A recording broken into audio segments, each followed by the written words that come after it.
What's the meaning of claustrophobia?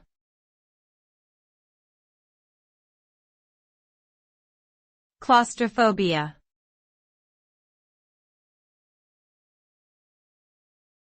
Claustrophobia.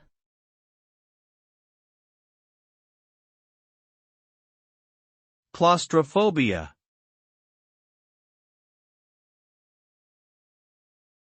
Claustrophobia.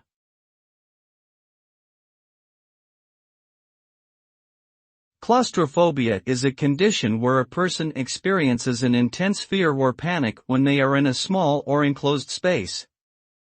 This fear can be triggered by a variety of situations, such as being in an elevator, airplane, or even a crowded room. Symptoms of claustrophobia can include sweating, shaking, difficulty breathing, chest pain, and a rapid heartbeat. In severe cases, a person may avoid certain situations altogether, which can interfere with their daily life. Treatment options for claustrophobia may include therapy, medication, and self-help techniques such as breathing exercises.